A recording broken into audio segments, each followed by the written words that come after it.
Parshas Noach. This is a shmuz adapted from the shmuzen of Moran Agorin Reb Chaim Shmulevich Zeichet Tzaddik Livrocha. It says in the Medrash Rabbah that when Hashem told Noach Tzei min hateva, Noach said, now I could leave. Kishem shaloi nachnasti b'teva ela brishus, just like I only entered the ark, teva means the ark, only with permission. The Rebbeinu Shalom said, boy, you should come into the teva, into the ark. Kain ein ani yotze ela brishus. The Rebbeinu Shalom said, go out from the ark. He says, now I could go out from the ark. Just like I only entered, just like when I entered the teva, it was with permission from HaKadosh Baruch Hu. So I will not leave until HaKadosh Baruch Hu says, tzei, and when Hashem said tzei, that's when he left.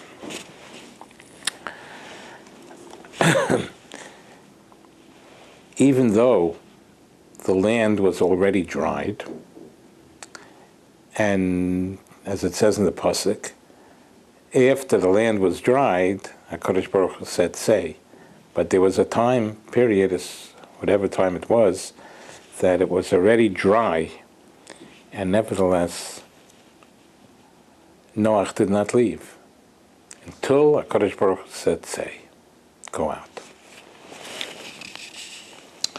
This is good manners. Good manners. I only entered only when the Rebbeinu Shalom said enter, and I will only leave when the Rebbeinu Shalom says you can leave. And the question is, in other words, he could have left a little bit before, because the land was dry, but he wouldn't leave until HaKadosh Baruch Hu gave him permission. And the question is, what was Noach doing in the ark for the year that he was there? He was suffering. Rashi says, "Vayishoer gam ach Noach." Noach was the only one that was saved from the world. Noach and his family, only Noach. And wherever it says only, it comes a miut. It comes to lessen.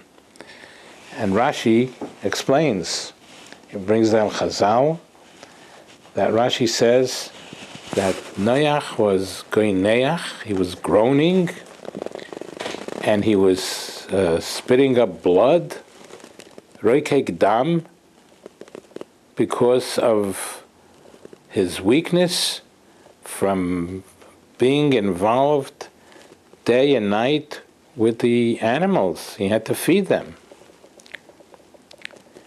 And Rashi brings down the Yeshayimrim Sheicher Mizoines Lo Ari. Rashi says he was late in bringing food for the lion. V'hikisha ho Ari, and the lion bit him. And the Mefarshim was saying Sheyotza min hateva, when he walked out of the ark, he was limping. So he was really suffering in the ark for the full year. And the question is, Gewalt, when even before Hashem said go out, he could have left. He could have left all that suffering that he was going through, groaning and spitting blood, and he decided he's not leaving until HaKadosh Baruch Hu says go out. Look, you have to have good manners. Question, you have to have good manners. But to what extent do you have to go to show your good manners? Do you have to suffer and spit blood? Chazal also say he didn't sleep. He didn't sleep very much in that ark. How far must one go to be about midos and to have good manners. How far must one go? How much effort must one go in to have good manners? But we see from here an incredible thing. We must go very far and be a balmidas toives. We must go very, very far.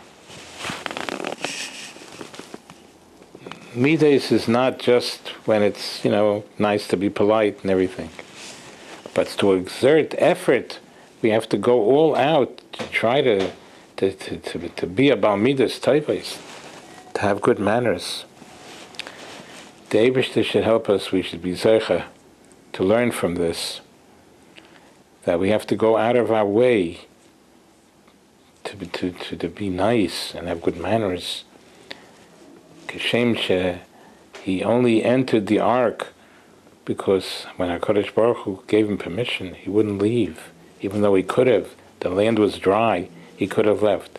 He decided that the Torah requires me, even if it's suffering, I must suffer in order to do the right thing and to be a big balamides teves. The Eibishter should help. We should be zeicha to go out of our way, to exert effort, even when it's not so easy, to be a balamidas teves. We should be zeicha to this. Amen v'yamen.